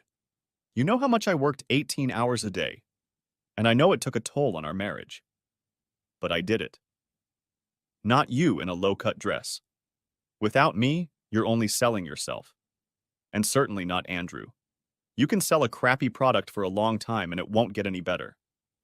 If it wasn't for my code, he'd be selling cars in Fresno or something. Some people sleep alone in bed for decades, and it doesn't do what I did. If I hadn't supported you, you wouldn't have been able to do what you did. I supported you, took care of you, and nursed you when you were sick. I was a good wife to you. Yes, a good wife. And yet, as soon as you could comfortably escape, you pushed the ejection handle. I put my hands up to prevent her comments. I can see, as painful as it is, that you wanted out of the marriage. Sometimes things don't work out, but there are certain protocols that you had to follow. We fight, we sue, the lawyers make a settlement. Maybe you get a piece of the company and a bigger payout. Or maybe we just split everything in half. But you should have divorced me because you were unhappy, not because you decided to fall in love with someone else. And certainly not before you started having fun with someone else. Marriage means you stop buying the kit, not that you seek to change it at the first opportunity. I don't consider you a whore. I consider you a thief. I was hoping you'd come to your senses and get your lawyer to offer me something fair, followed her flat reply. I'm doing as fair as you are. Tell me, has it never occurred to you that perhaps Andrew is just using you to gain control of the company? She smiled indulgently at me. I'm not an idiot. It has crossed my mind, but it's unlikely and irrelevant. She ran her hands over her figure. I'm a package. I'm easy to get along with, and I'm very pretty. I can choose who I want to be with. And if Andrew turns out to be stupid enough to leave me, I'll be all right. For one thing, I'll still have my shares. The proxy card can be canceled, and it won't be hard to find someone else. Yeah, or a similar word beginning with S. Her face turned stormy. I slid off the chair. I'll take your suggestions under advisement, I said diplomatically. Jim, she looked at me pleadingly. This doesn't have to get ugly. Let's just act mature. You mean flip over to get exactly what you want? Sure. I needed to get away from her. I knew she was a pragmatist, but what was that saying? Pragmatism is the first step on the road to sociopathy? That seemed to fit. I walked out of the courthouse and pulled out my iPhone. Nice blouse, said the person I was talking to. Allie was right about one thing. It was time for me to start growing up. Next chapter. It was a slow cycle of business news, both bad and good. It meant that the legal issues of our IPO got a lot of press on Bloomberg and CNBC. Andrew must have been sweating over it. But I noticed that the press comments suddenly started characterizing me as a tech sector scammer. The talking heads on Squawk Box speculated that I hadn't written the code, that I had willfully waited for a good stock price rise and then illegally sold my shares, laughing all the way to the ground, leaving hapless employees to fend for themselves. Since I was not a business person, I didn't pay much attention to it. My mother, bless her heart, finally asked me how I could let the press get around me like that. If I don't look out for my interests, who will? I mean, besides Swati and Co. And yet, after talking to Allie, I realized that Andrew is not going to give up either. And he's going to fight with words and sales. Now, remembering my backdoor code, I could eventually sneak in and completely destroy Rylek. But all fingers would be pointed at me, and rightly so. Besides, I didn't want to destroy the company. I just wanted Andrew and Allie to feel the pain. The first thing I did was contact Allie's lawyer to get a phone number. The second was to flip through my calendar. I had done a lot of business interviews in the weeks before the IPO. Maybe it was time to talk to them again. Next chapter. An ugly man sat down nervously across from me. Yes, it was the same bailiff. He was bald, with a puffed-out lower lip and heavy facial features, and I had met him often. Would you like some tea? I asked. I'm fine. I'm sorry about the other day. Made you chase me around. I just needed to do a couple things before I let you serve me. It's okay. It was one of my most interesting days. Besides, I get paid for mileage. I laughed and started using Google Map. What are you doing? He asked, licking his lips. Maximizing my profits, I replied, holding out an envelope to him. Next chapter. Mr. Reynolds, it's Ms. Allie on the phone. I wonder what that was all about, I smirked. I had a couple guesses. You asshole. You are an absolutely indescribable asshole. Hey, Allie, how are you doing? Still having fun with Andrew? A cluck was heard from the hallway. How could you do this to me? I've been your wife for almost 11 years. I could ask you the same thing, babe. Did you relay our conversation to them? And those pictures? That was a private conversation between the two of us. Car salesmen offering to show me the good life. Photographers follow me everywhere. My mother. Oh my God, my mother. You paint me as a whore digging for gold. Please, please, I said modestly. You didn't need my help. But while we're on the subject, who's spreading all this slander about me on the news? My answer was silence. Since you two used your social skills to slander me as a certain Bernie Madoff, I decided to use bitch power to make sure my side of the story got at least a little coverage. I had no idea this would become nationally publicized. You should be complimented on what a package you are. Consider me helping you expand your choices. Remember how long Deborah LaFave was in the news? An incoherent scream was my only response, and suddenly the line cut off. She seemed to take offense to the fact that I had sent her little conversation to some reporters slandering me. I had always been proud of her beauty. Now I could share my pride. All in all, it was a good day. But let's move on to Andrew. Allie had kicked me out of the relationship, and she'd get a piece of my business no matter what, but I had to wonder how much that vile bastard had worked to seduce her. From what she said, she was still looking for a life partner and didn't let me know. His call came a day or so later. Why the hell did you ask me for service at my gym? His voice was wary and suspicious. Good. I didn't need to tell him I'd picked this place because it was the farthest a bailiff could get to. His kids had piano lessons. Andrew, that sneaky weasel, would assume it was for some strategic reason or to embarrass him. Let him guess. Oh, good. He's found you. How does it feel to sit in ambush? Is that what this is about? Cheap revenge? I consider it a very expensive revenge, thank you very much. What do you mean Ipswich version 5.0 and all derivative software development? You can't do that. It would cripple the company. Now, I'm not forbidding you from using enemy software. But since I'm no longer part of the company, I feel my efforts should be rewarded.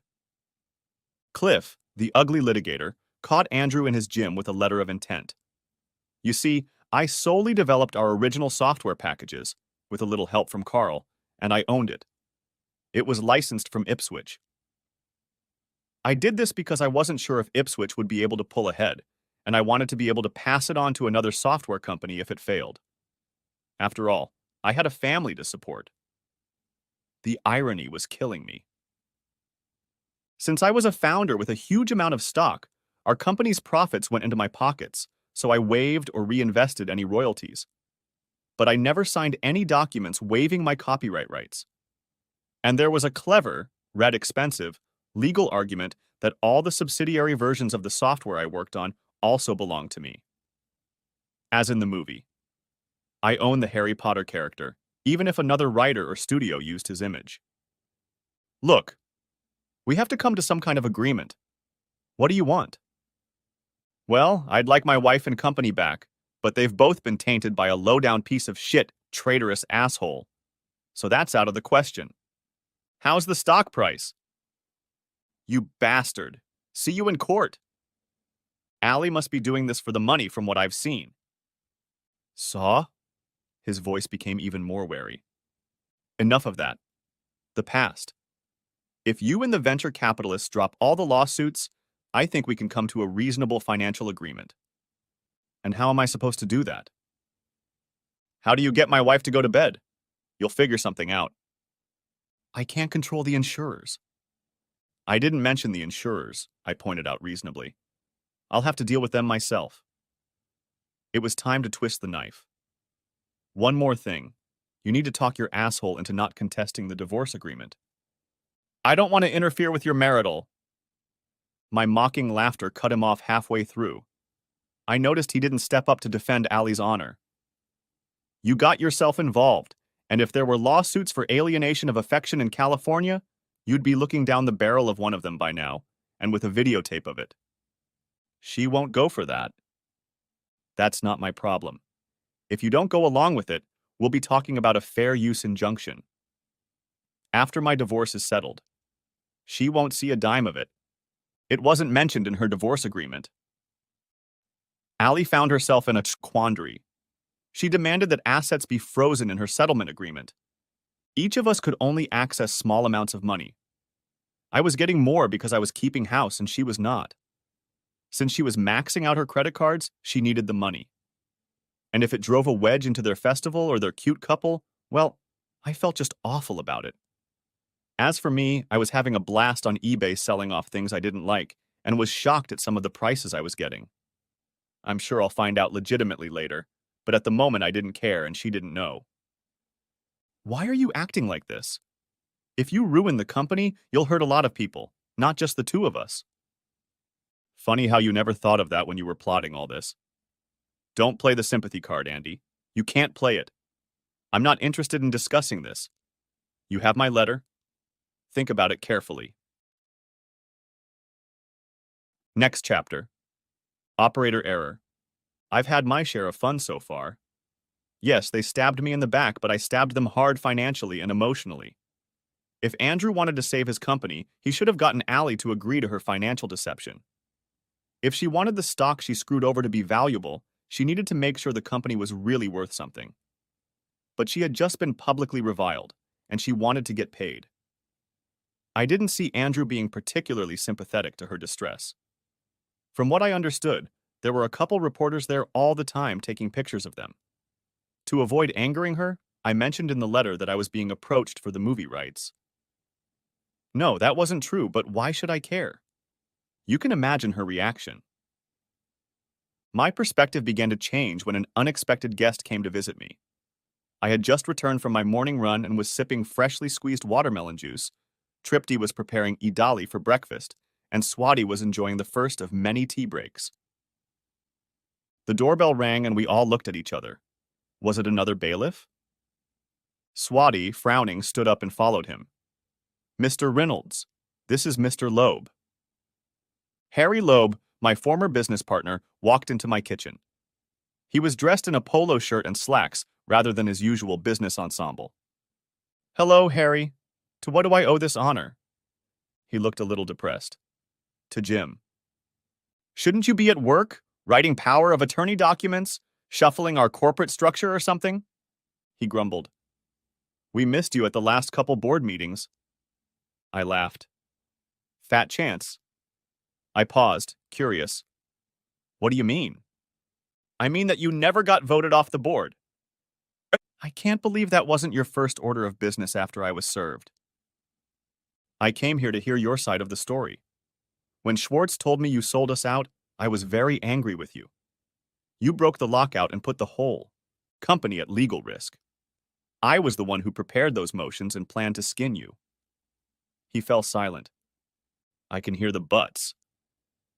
But then I saw the news with Allie, and it raised a few questions. Andrew told us that the two of them were drawn to each other and that you were gushing over their friendship. And you believed that?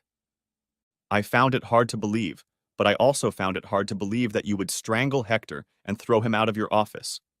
Anyone can break. I mulled it over. You're right. It's been a tense couple of days.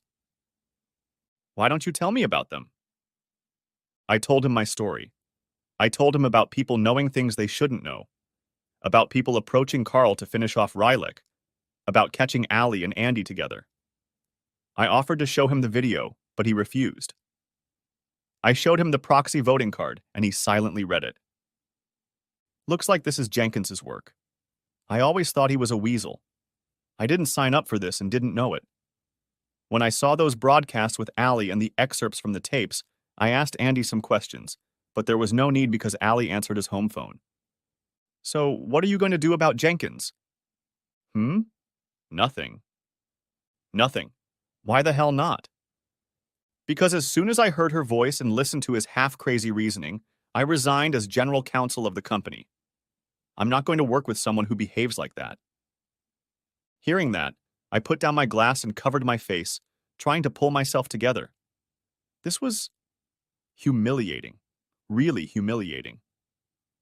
Was my temper really that strong? Nothing I had done so far had required any effort on my part. All I had to do was respond. I was well aware of my character flaws. As soon as I felt I had enough control over myself to not embarrass myself, I reached out and hugged him. "Thanks," I said over his shoulder. "Hey, you don't have to squint at me like that. It's not like I sold my stock or gave up my board seat. I'm a lawyer. Besides, I want to work more on my golf game. Would you like something to drink?" I finally remembered what to offer. Next chapter. It was a meaningful conversation. It looked like Rylek had to be postponed, and the revenue stream they thought would be available never showed up. The programming department was on edge. Hector never got over the humiliation of me kicking him out of my office, and his sudden elevation had hurt people. They didn't work as efficiently. Besides, it looks like Carl quit too. Before he got Sheila, he was an animal, spending hours chopping code. Several corporate employees had traveled to Ohio to try to convince him to stay by offering him a serious pay raise. "Does your friend have Tourette's syndrome and use swear words uncontrollably?" asked Harry. They had a general idea of his problems, even though they hadn't met him. "No, just twitching and growling," I replied, embarrassed. "Then it's not Tourette's syndrome," said Harry dryly. "Poor Carl," said I, feeling guilty for dragging my friend into this. "Poor Carl?" Joel and Mark said that if it wasn't for his girlfriend, they wouldn't be sure they'd get out of there, and they refused to go back. "And Gordon?" I asked. He looked down at his Diet Coke. "Gordon's is in a tough spot. His wife was a spender like yours, and he hasn't been as effective in curbing her. He's young, like you, and more emotional. I know for a fact that he didn't find out about them sleeping together until after things went south." He wrinkled his nose again. "And he was picking sides, too." "So Gordon and Andy are running the company?" He nodded. "And they're having financial and personnel problems." "What?" "Several venture capitalists are asking pointed questions. If they could get out of their equity stakes, they would. Phil Turner is leading that group." "Phil?" "Yes. I'm not sure he cares that Andy is having fun with a married woman. He really cares that Andy was willing to do it with one of his closest business associates. The fact that he also has a cute little wife is probably not coincidental. Let's just say that Andy's parties are much less likely to be attended by his business partners. If the men don't approve of this, their wives certainly do, and from what I understand, have some pretty strong opinions about it. In fact, Marge," says Harry's wife, "fully supports my decision about the job. She wanted you to know that if you need anything, she'll be glad to help. Tell her thank you for me.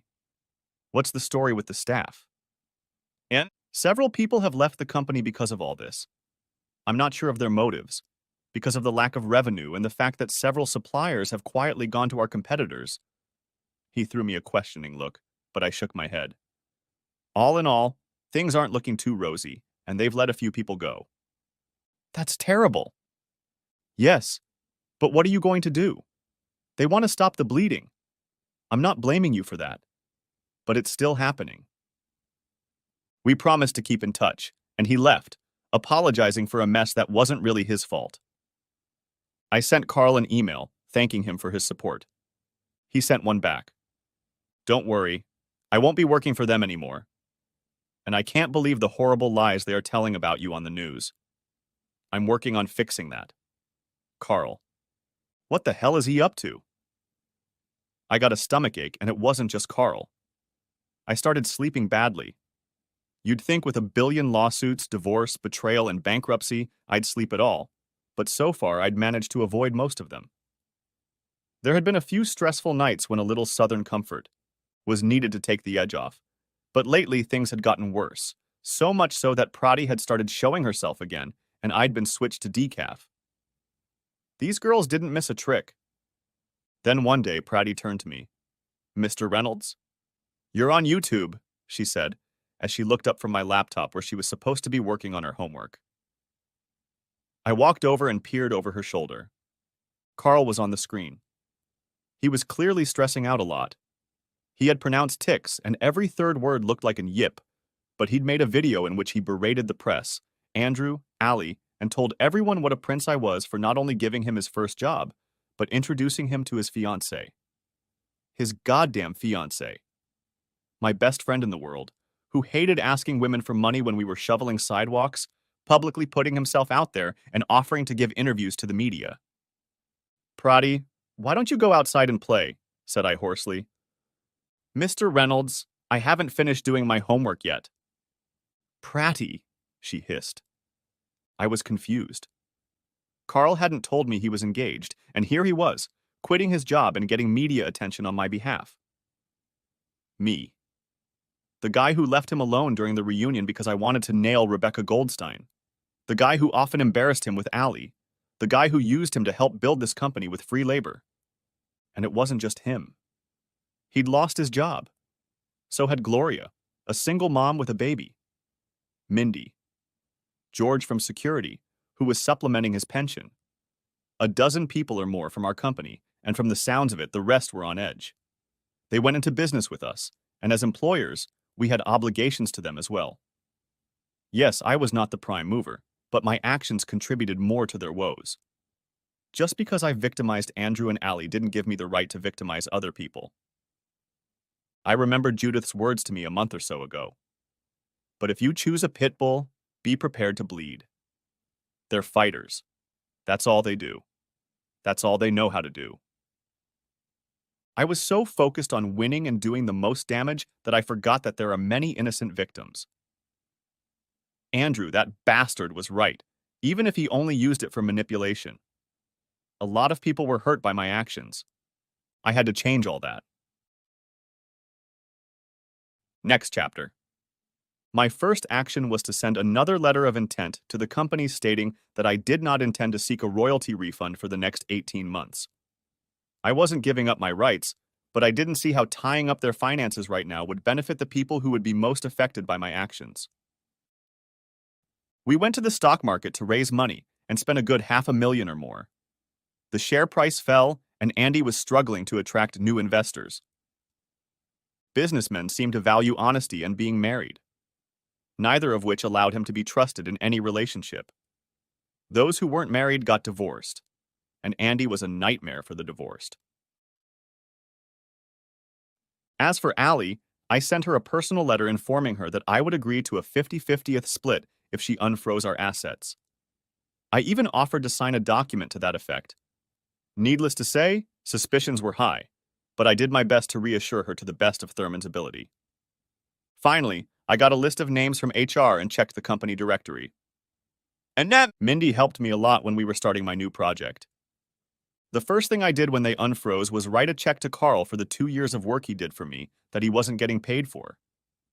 Yeah, he wasn't very good at the time, but I made it a solid lump sum and tried to add as much inflation as I could to get him as much money as possible.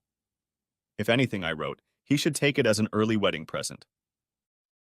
I also advised him to seriously consider accepting their job offer. Carl is a proud man, which is why he was angry for so long. I guess Sheila was pragmatic and persuasive enough to get him to do the sensible thing, because I was glad my check cleared pretty quickly. Suddenly, sleep was no longer an issue. I sent out emails to everyone in the company who had been laid off and offered whatever I could to help them find new jobs. Needless to say, I got a lot of crap from a lot of angry former employees. Many of them wanted nothing to do with me. I made sure they had my email address and phone number and wished them luck. Others gladly accepted my help. I called every programmer, vendor, client, and personal friend to find them a job. In many cases, it wasn't enough. The economy in California was that bad. At this point, I decided to reassure myself and started paying some people to move. George wanted to go to Florida where his Social Security could provide enough to live on. Gloria wanted to be closer to her mother. I only used my half of the money. What were my motives? I had hurt a lot of people and I wanted to make things right. I couldn't control what people like Andy and Allie did to me, but I could control how I behaved afterward. Honestly, they were beneath me. They were already hurting, and I didn't want anything more to do with them. Next chapter. So I was very surprised when Allie called me. Hey, Jimmy! Jim? Hi, Allie. How are you? I'm fine. Thanks for asking. I was wondering if I could meet you. Maybe have a drink somewhere. Frank's?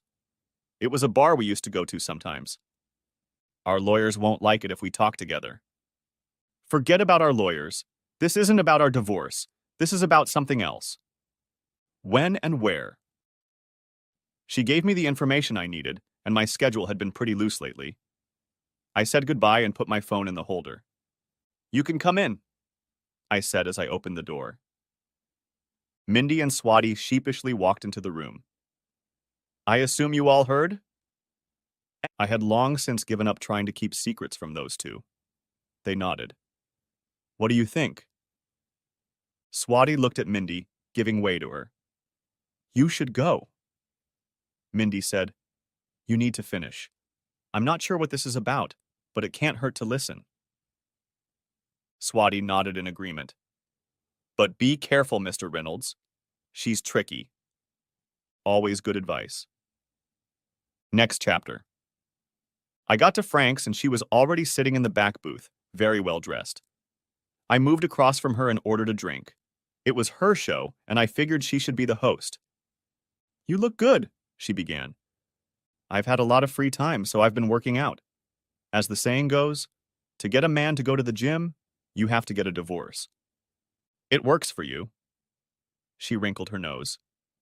I live in an apartment now. Oh? I waited. Yeah.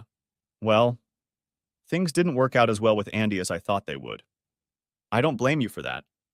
I blame the way we got started in the first place. You didn't help with those paparazzi stationed on our doorstep, but we brought it on ourselves. Sort of, I agreed serenely. I've heard what you do with former employees, and I want to help. Help? I puzzled. I doubt she knew any of our 10 employees. Yes, I want to donate some money and some time. Set up a phone bank, make some connections. You have to admit that I know a lot of people, and you're probably running low.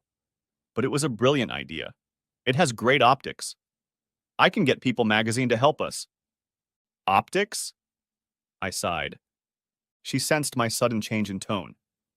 Of course it's the right thing to do. But it's brilliant on your part, because not only will it help a lot of people, but it will rehabilitate your image. And the image of everyone else who worked with us and got hurt. I could see the wheels turning in her head. Allie, I said, trying to speak softly. Her shoulders slumped. You're not going to let me help you, are you? No, I won't let you. I'm not doing this because of the optics. I'm doing this because it's the right thing to do. I shrugged. Of course, one of the people I'm going to help get a job is me, so don't give me a halo. How did you find out about this in the first place? That secretary of yours is feeding information to the press. One of the reporters is a friend of mine, and he told me about your project. Her eyes narrowed suspiciously. You're sleeping with her, aren't you? It was my turn to curve my lips in a slight smile.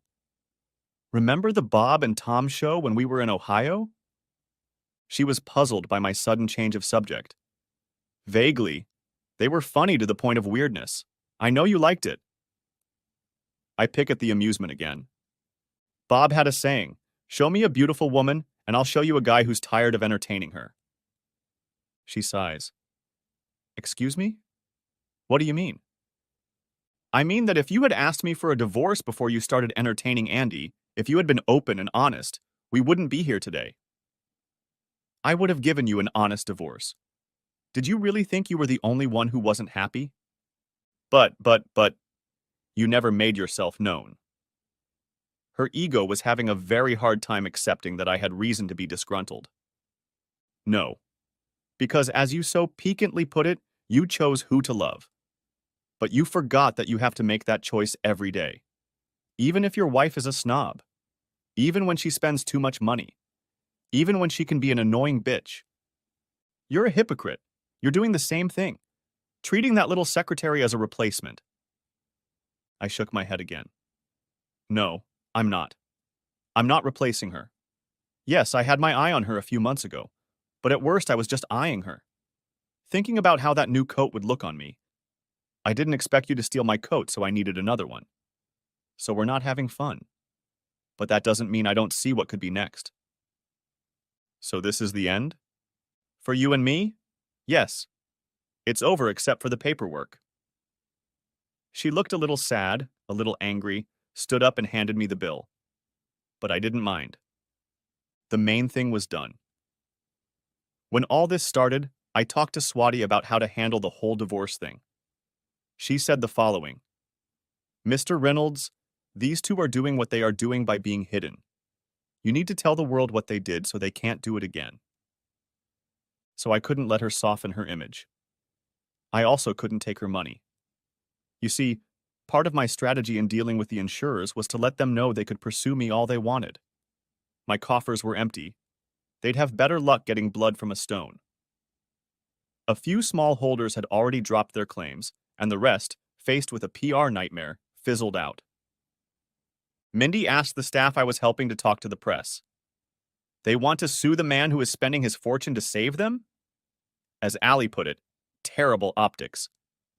How did I lose $3.5 million so quickly? Most of it went to unemployment, relocation, or retraining. I was in debt to my former co-workers. But Swati wanted citizenship. And there was still $1 million investor. Visa program. The potential immigrant doesn't even have to spend the money. You just have to invest it. He and Prati would become citizens very soon. And they needed an investment advisor. Do you know who that might be? Pradeep even agreed to forgive me for calling him a criminal. Carl, my best friend, got a huge check for his services. And in due course, I'll return part of that wedding gift for my own wedding. Or something like that. Or maybe I defragment his computer for $1 million. And let's just say Mindy isn't complaining about her compensation as my assistant. In fact, I let her pay most of the bills these days. She's not complaining, although we're still taking our time. Like I said, I'm no saint, even though I play one on television. The end. Thanks for watching. I hope you enjoyed it. So subscribe to my channel and watch the next video.